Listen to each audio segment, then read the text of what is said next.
This is your news source evening bulletin for today, Tuesday, the 21st day of December in the year 2021. I'm Gordon Mosley reporting, and here's what we're tracking tonight.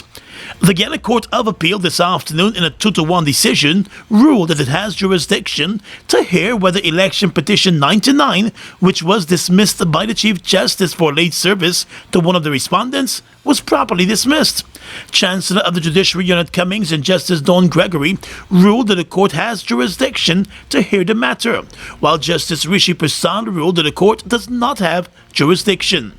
Back in January, Chief Justice Roxanne George dismissed the election petition, which was filed by the APNU-AFC supporters Monica Thomas and Brennan Nurse. The petitioners were asking the court to nullify the outcome of the 2nd of March 2020 general and regional elections and declare that President Irfan Ali is illegally occupying office. The petition was never heard, as the Chief Justice dismissed it completely because it was served late on one of the respondents, former President David Granger. An appeal was filed against the Chief Justice's ruling. Attorney General Anil Nandlao and the Attorney for Vice President Bara Jagdeo filed a motion to dismiss the appeal on the grounds that the Court of Appeal has no statutory or constitutional jurisdiction to hear any appeal to an election petition that was dismissed on procedural grounds or any other reason. And there is clarity in the law, but with rulings like this, that clarity now becomes murky and it becomes discolored, and this is very worrying in our jurisprudence. But the attorney for the petitioners, Roysdale Ford, argued that the Court of Appeal Act provides the right of appeal in relation to the final matter determined by the High Court. This is a very important decision this afternoon, and it's a very historic decision because the Court of Appeal for the first time said categorically that where an election petition would have been dismissed on procedural grounds, that the Court of Appeal is possessed with jurisdiction to entertain the appeal. What this means, Randy, is that effectively the Court of Appeal would have rejected the motion filed by Douglas Mendes and filed by Nandalal representing the Bara Jagdeo and the government of Guyana. The Court of Appeal would have rejected the arguments and adopted a position in which the court felt satisfied by a majority of the judges that the Court of Appeal is with the jurisdiction to entertain an appeal where it has been dismissed on procedural grounds. In his ruling, Justice Rishi Prasad pointed out that in the absence of a clear constitutional provision, the court cannot give itself jurisdiction. He said the petition would have proceeded to trial if Mr. Granger had been served on time. Justice Prasad explained further that Article 163 of the Constitution, which is in contention, does not speak to the right to appeal to the full court, nor does the Court of Appeal rules provide for the appeal. He dismissed the appeal for want of jurisdiction. For her part, Justice Dawn Gregory disagreed with Justice Prasad's contention, and she ruled that a decision of the Chief Justice can be appealed at the Court of Appeal. She said Article 163 is silent on whether or not an appeal could be filed, but that silence should not be interpreted to mean that only the High Court has jurisdiction. As a result, she dismissed the preliminary objections and ordered that the appeal proceeds. Chancellor Unit Cummings, who broke the tie, explained that it is useful to consider the nature of the elections law in the matter. In her ruling, she said the Court of Appeal has jurisdiction. The Chancellor said the Chief Justice's ruling points to dismissing the petition with substantive matters which have not been addressed or determined by the court. It is her view that the appellate court can hear the objections made and substantive matter under the Court of Appeal Acts. The decision of the court has been stayed for 2 weeks, following a request by the attorney for the Vice President and the Attorney General to consider the ruling. If there is no appeal in the matter, the election petition case will be heard. More news coming up in just a moment. I'm feeling it! You know it? That Christmassy feeling? Friend, I'm ready for everything. All the decorations and lights. Bring on all the Christmas goodness. And I heard GTT is giving away millions in cash and prizes for the season. It just doesn't get any better. Multiple draws, multiple chances to win, live radio giveaways of cash, grocery vouchers, phone credit, and more. free data, free calls, and free accessories with the purchase of every handset. Sign up, top up, pay any GTT bill or purchase a handset to get a chance to celebrate with GTT and MMG. Together we celebrate, together we win. GTT, together we rise. The light on your face, no mask will hide. Feel the joy burn deep inside. Let's have a great Christmas this year. You, me, and Republic Bank, my dear. Whatever you need, light up your Christmas with Republic Bank and get a chance to win $825,000 in cash prizes. Plus, get a chance to give a family a Christmas hamper in your name. Log on to republicguyana.com for more details. Let's light up Christmas. Republic Bank, we're the one for you.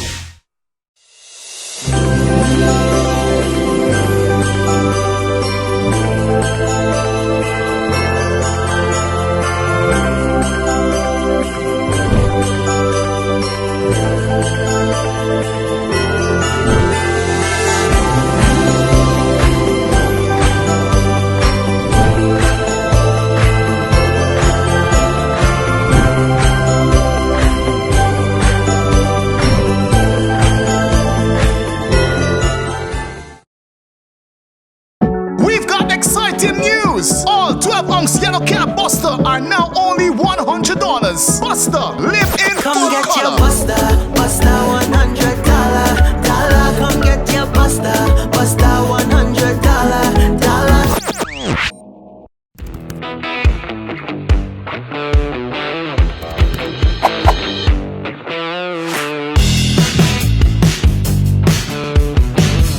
Let GBTI make your dreams of owning a home a reality. Buy or build your home with us. Let us help you to completely outfit your home and make it move-in ready. Need to purchase land? We finance that too. Benefit from our 10% down payment and interest rates as low as 4.25%. Calculated on the reducing balance with up to 30 years to repay. Switch your mortgage to us and learn about benefiting from the equity in your home. Invest wisely. Apply online or call your branch to schedule an appointment. GBTI, we see Guyana through your eyes. All healthcare workers will receive 2 weeks of their salaries tax-free as a one-off Christmas bonus, President Irfan Ali has announced.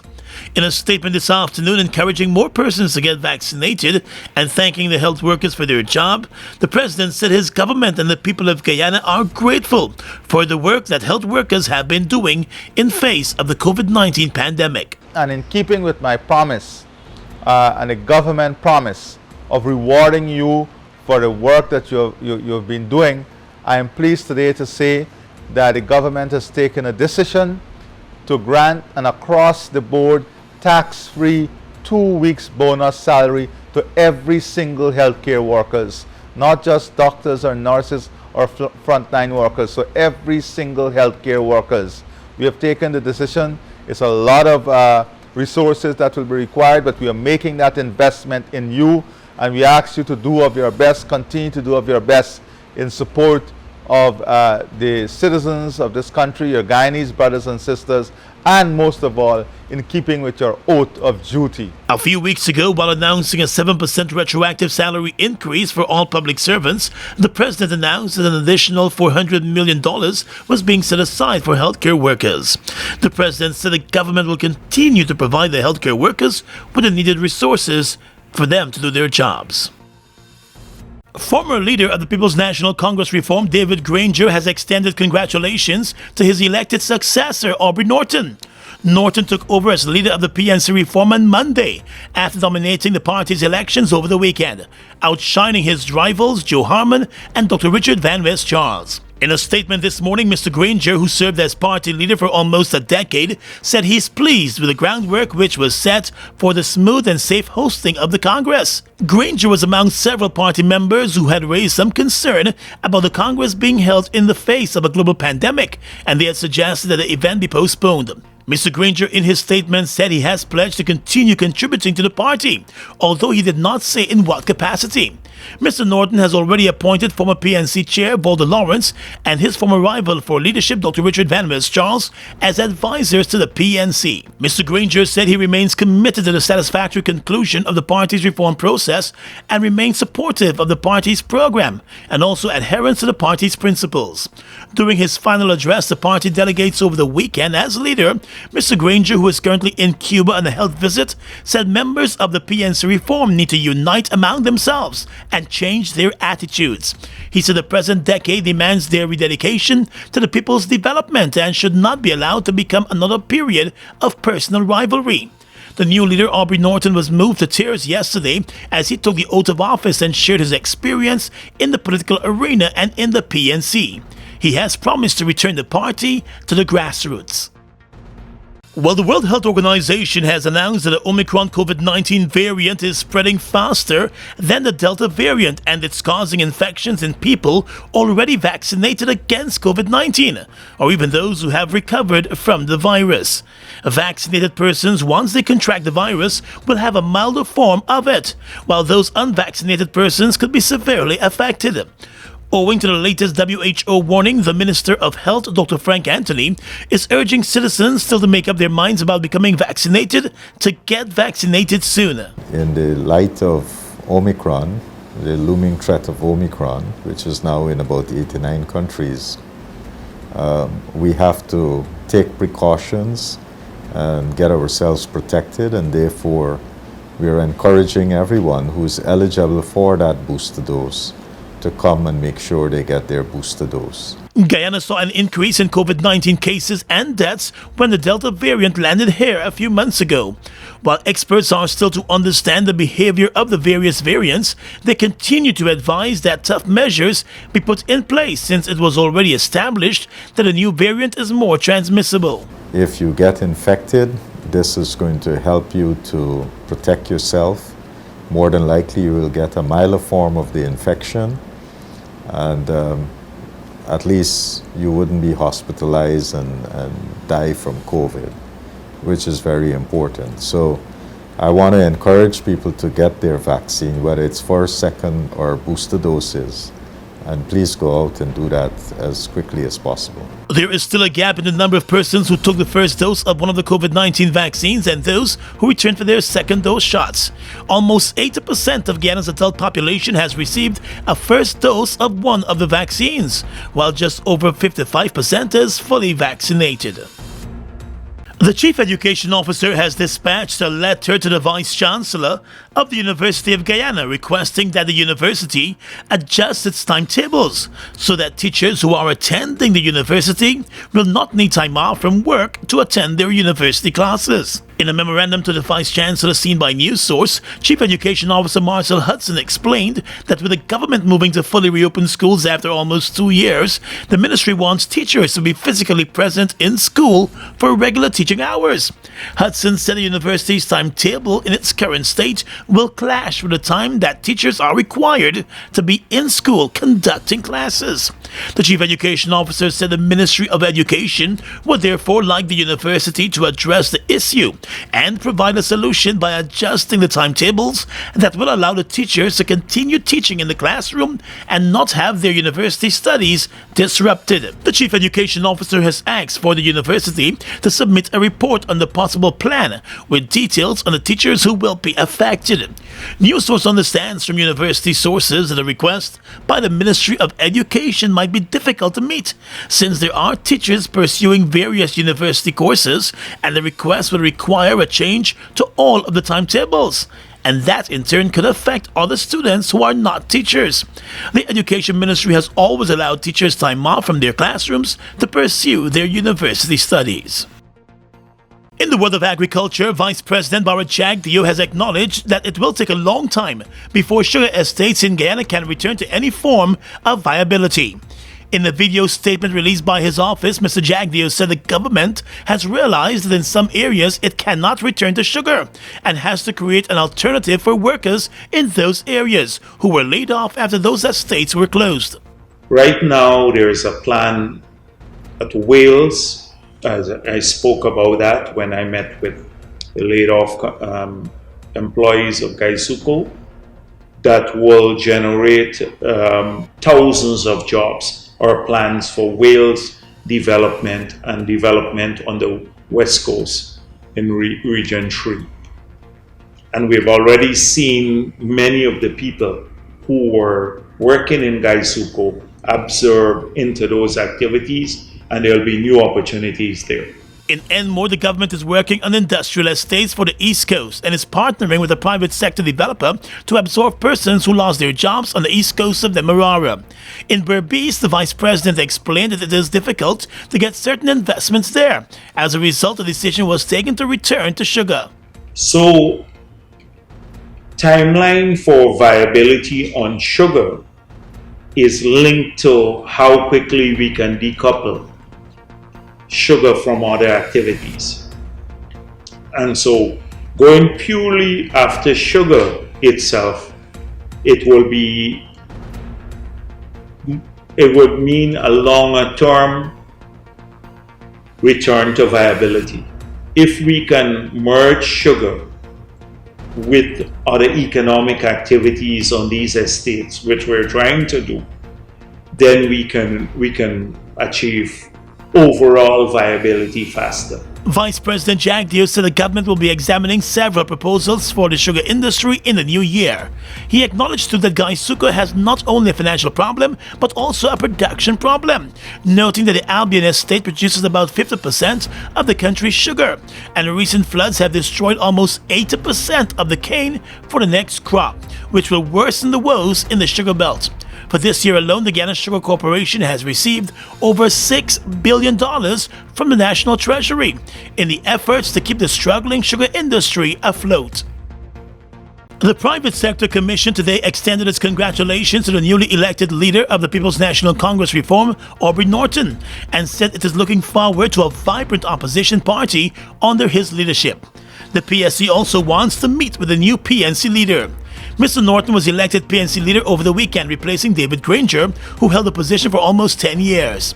During his first address yesterday as party leader, Mr. Norton said while he supports the private sector business community, he believes the Private Sector Commission is politically biased. The Private Sector Commission said it notes with regret Mr. Norton's unfair and inaccurate criticism of the Commission as politically biased.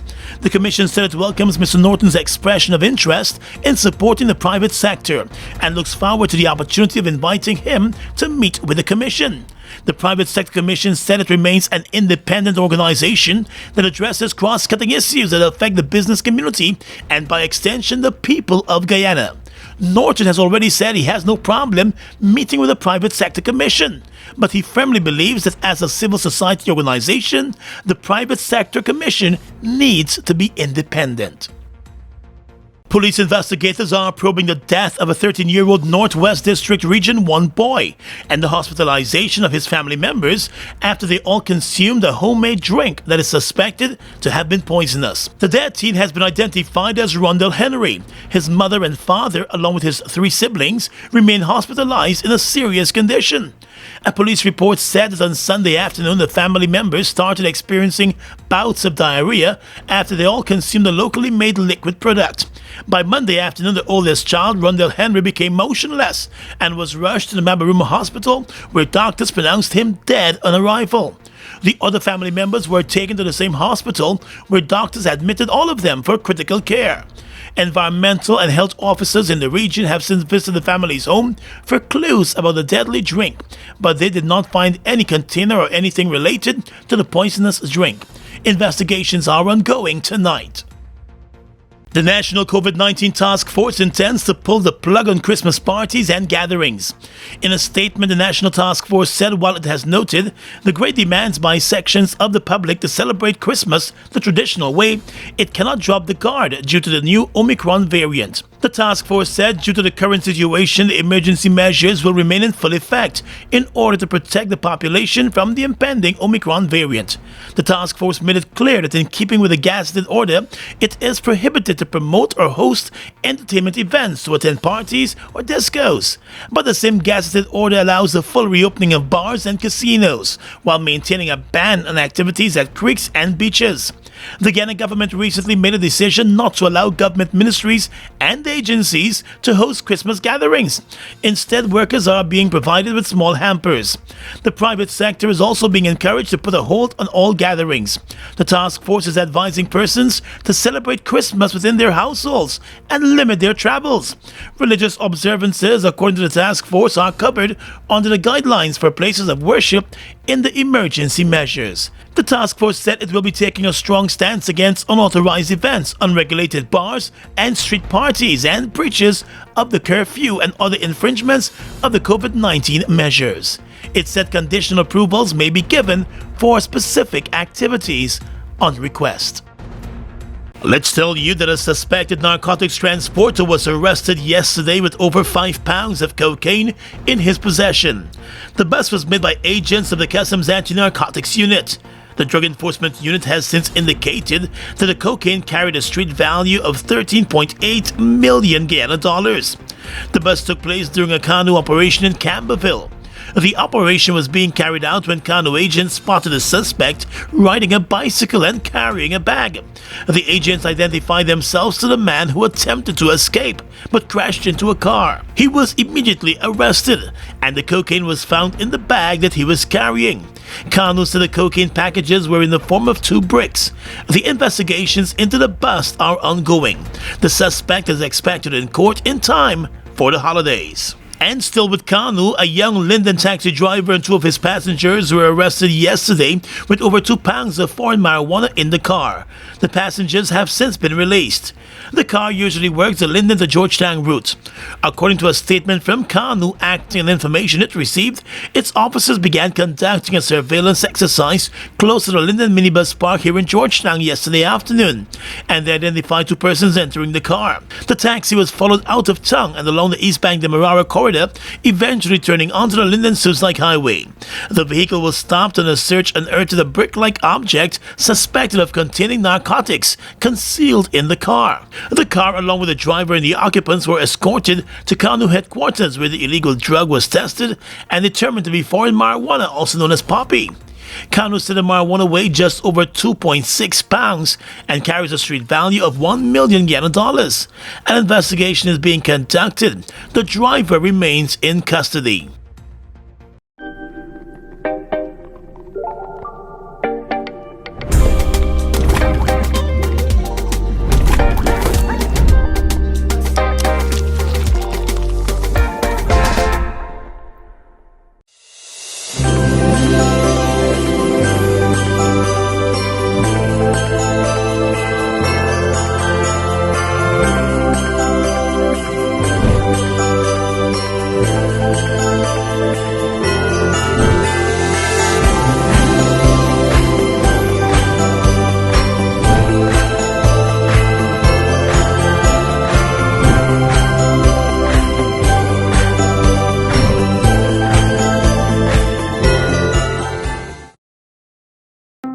It's one of your biggest goals, getting your own home, where memories are made, where happiness lives. You may feel that home ownership or renovation is beyond your reach, but we at Republic want you to know that there's always a way. Ask us about our suite of mortgages. Let's help make your housing wishes come true. Or advise on how the equity in your existing home can finance other dreams and goals. Call or go online to learn more. Exciting news! All 12-ounce yellow cab Buster are now only $100. Buster, live in Come full get color. your Buster, Buster $100. Come get your Buster, Buster $100. I'm feeling it! You know it? That Christmassy feeling?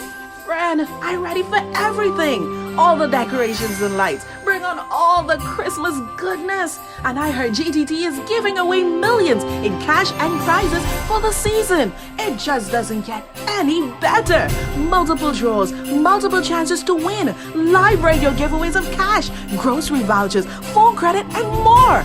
Free data, free calls, and free accessories with the purchase of every handset.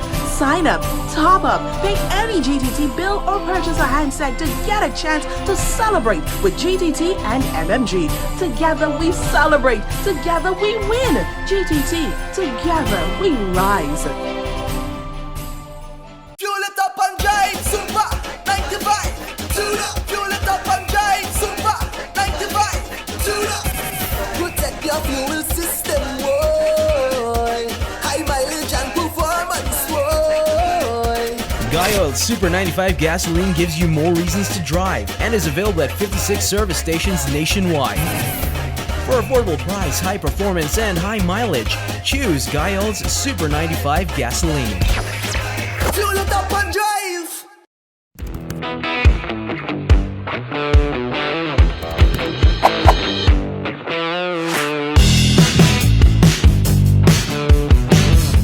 Across the region tonight, the Antigua and Barbuda government says there will be no fetes allowed in the country during the Christmas holidays amid fears of the Omicron variant of COVID-19. The health minister in Antigua, Mulwin Joseph, has said the risk profile will be significantly elevated from having an event with 300 patrons with the removal of the state of emergency and curfew as of Friday this week. He said the suspension of the state of emergency on the 24th at 12:01 a.m. is a game changer. That would represent the first time in almost about 2 years that the country will be managing COVID without a state of emergency. The health minister said by taking the decision to lift that state of emergency and the daily curfew, the onus now is on individuals to adhere to every protocol, such as wearing masks, social distancing, and washing their hands in an effort to prevent the spread of COVID-19. He said while the situation continues to be reviewed, fetes are being put on hold for the time being, and the Gaston Brown government continues to monitor the emerging situation regarding the Omicron variant of COVID-19. The UK Supreme Court has prevented Venezuelan President Nicolas Maduro from accessing $1.9 billion of gold stored in the Bank of England. Mr. Maduro says the cash will be used to fight COVID-19 in the country. The Supreme Court overturned a prior Court of Appeal ruling, meaning only opposition leader Juan Guaido, who the UK considers as a legitimate leader, can decide what happens to the gold. Despite this, in practice, the UK deals with the Maduro administration.